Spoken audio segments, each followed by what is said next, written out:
There are 6 stages to a small business. Which stage are you in?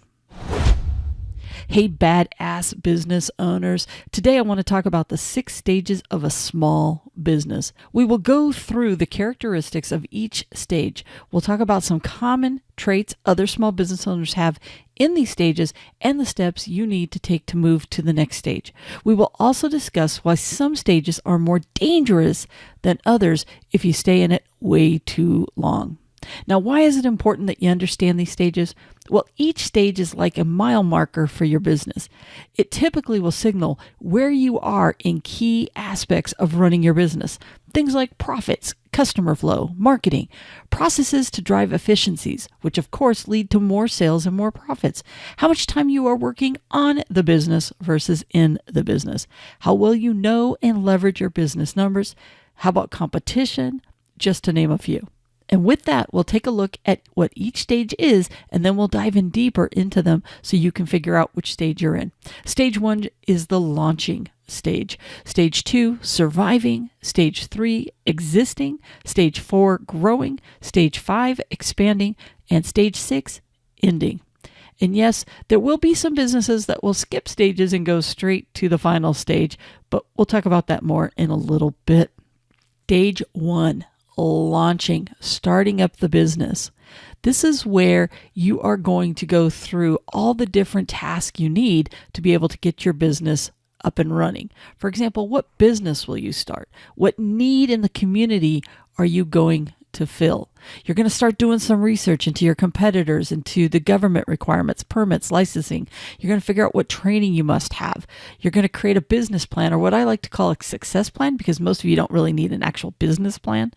Are you going to do a DBA? Or are you going to do an LLC? You're going to create some kind of marketing plan of how to let people know you even exist. This is where the hustle begins.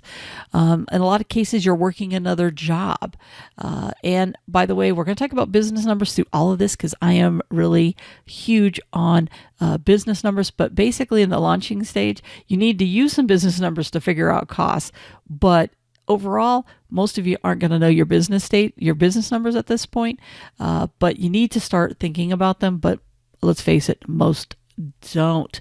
All right, stage 2 is the surviving stage. This is where you're getting those first sales, but let's face it, you're still living job to job. You're hustling for customers. You're telling everyone what it is that you do, but you haven't quite figured this part out. You fail to focus on the pain point you solve. So you just start telling people you started a landscaping business, a painting business, a cleaning business, as opposed to focusing in on what it is that you solve for them, which is going to help take the business up to the next level. So this is one of the reasons why people tend to be in that survival mode, because they fail to communicate what it is that they solve. There are no real marketing ideas going on. Like I said, it's just out there hustling, trying to get things done. You're basically doing all the work yourself. You're the doer. In the E-Myth, they talk about the technician, but basically you're the doer full time. You're rarely wearing a manager hat or an entrepreneur hat. You're just hustling. When it comes to competition, you feel like you kind of still feel really good that you have something better to offer than your competition. You just need your shot, is where most people fall when it comes to that part. They're also typically still working another job, but they're dying to make the leap to full time. But because they're in survival mode, they really can't in a lot of cases. And if they are full-time already, they're definitely in that survival mode. Once again, they're not paying attention to the business numbers still. And sadly, more than half of small businesses will fail here in the surviving stage. They will move to stage 6, the ending stage, just because they haven't quite figured it out and they've never moved to stage 3.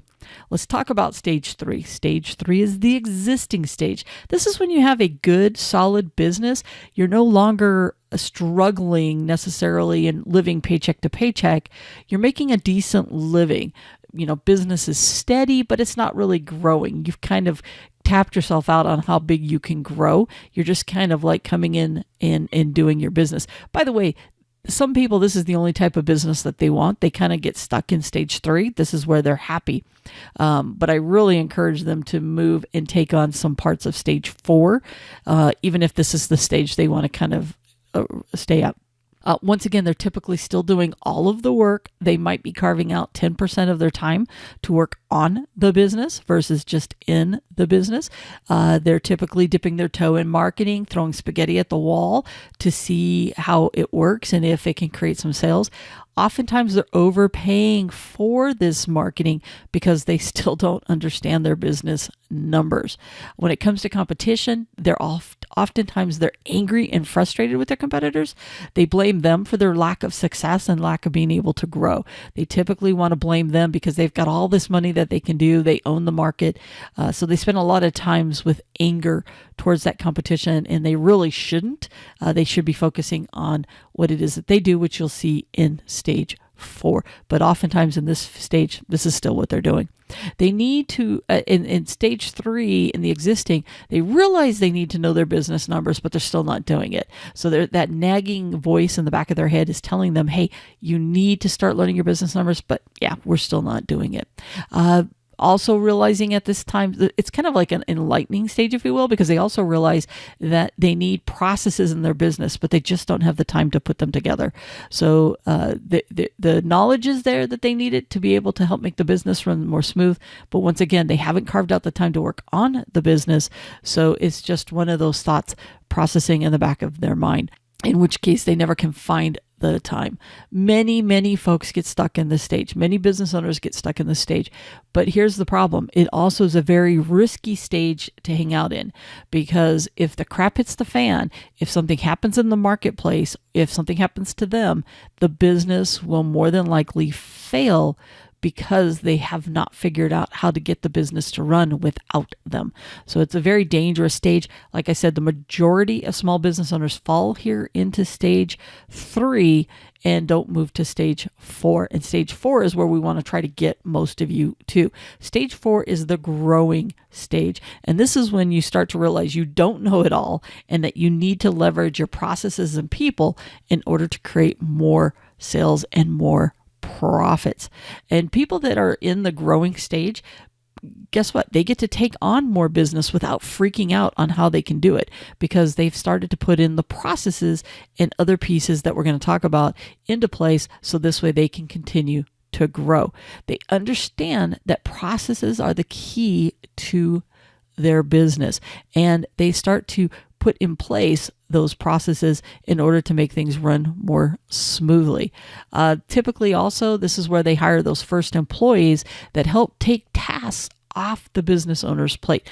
Now, you might have employees in some of the other stages depending upon the type of business you are, but you're really not targeting the type of employees you need to be able to get you out of the business. So in a growing stage, the business owner is already out of the business, or they're working their way out of the business, and they're hiring employees to help take those tasks so they can do that. They're also expanding their teams and other key positions in order to continue to grow the business. They see competition as fuel. They study them. They study what they do well and what they do poorly, so they can leverage this knowledge to make their business even better. They typically have a better marketing plan in place because they understand how much they're going to get in return from that marketing plan. They're also consistent with it. A lot of other stages, what they do is they kind of, like I said, throw things at the wall, but they're never really consistent with it, so they never get to see it take off. Well, in the growing stage, it's a solid marketing plan that they duplicate month after month, and it allows them to have that continued business so they can continue to grow. As I mentioned, they've put processes in place to improve the efficiencies, and more importantly, by putting processes in place, you improve your profits, which is ultimately what this is all about. All the sales in the world don't mean anything if you're not keeping them. And this is what someone in the growing stage truly understands. They realize they need to understand their business numbers and continue to seek knowledge, so this way they can create more of those profits. They're looking at costs better, they're looking at their expenses better, they're looking at their return on their investment on every dime that they spend. They are way more involved in what those numbers look like, and they're really studying them so that they can make a difference, especially when they get to the next stage. At this stage also, they're more of a manager entrepreneur role versus the doer in the business. We talked a little bit about that earlier. So in a growing stage, they realize they can't be the person that's out there doing all of the work. So this is why they've hired those teams that they needed to do. In the next stage is stage 5 is the expanding stage. And this is where they're looking at new markets, larger teams. I'm a big proponent that you need to focus on your local area, and you need to dial down your local area, that 5 to 10 mile radius around where you are, and get that down really well. And that's what you're going to be doing in that last stage of growing. But in the expanding stage, now you can duplicate what you're doing well and move it into other markets in other areas, because you've already put the processes in place to be successful and to have the profit that you want to have. Things are falling into a rhythm. You have a solid team in place. You personally, as a business owner, you're working more on the business the majority of the time. Rarely ever are you being the technician doer in the business. You're using those business numbers to drive more sales and profits. You're tracking trends, you're predicting opportunities, you're really leveraging the tools that you have in order to be able to grow and expand the business. You become that competitor that everybody else complains about. People are looking at you because you are dominating the marketplace that you're in, and you're the person that everybody wants to try to come after and to be like, because you have those solid processes in place and you're constantly improving them so that you can level up. You're creating new processes all the time. You're addressing them. You're making sure that they're current and that you are adjusting as needed. And by the way, when you are in the expanding stage, you have a nice, healthy bank account for your business and for you personally. You've realized how to put profits first, and you expand at a way that continues to allow you to do that. Now, in stage 6, this is the ending stage. This is the end game of your business. Now, you can get to the end game a couple of different ways. The first one is failed businesses immediately move to this stage. They bypass all the other stages. Typically, folks that fall into this come from the first couple of stages. They skip growing stage and they skip the expanding stage. They typically come from the surviving stage or the existing stage because they're just at so much risk because they haven't put the processes in place to be able for the business to evolve any kind of catastrophe that might have. So if you're a failed business, you immediately move here. Now, another way for the end game is that you're going to sell the business off. You understand the business value is not you being involved in the business because somebody has to replace you. So you're going to put those in place to be able to do that. Maybe you're going to pass the business down to other family members. That's another thing that happens at the ending stage where you're just passing it along. Some people never get to this stage. The business stays around for a really long time. There's other businesses out there that you see that are 50 years in business, 75 years in business. The key is they've learned to adapt and embrace change, which is how they're able to keep that business going on and on and on. All right. Wow. So that's a lot of things we just covered. We've gone through the different stages of your business. Once again, you're either launching, you're either surviving, you're existing, you're growing, you're expanding, or you're ending. You're in one of those stages today. And I want you to really think about which stage are you currently in your business. And in the comments below, let me know what stage you're in and what you think you need to be able to move on to the next stage. And by the way, don't forget to hit subscribe and click that bell so we can work together to help you go from stage to stage and to continue to put more profits in your pocket, because that is what I want to help you do. Now get out there and be the badass that I know you are.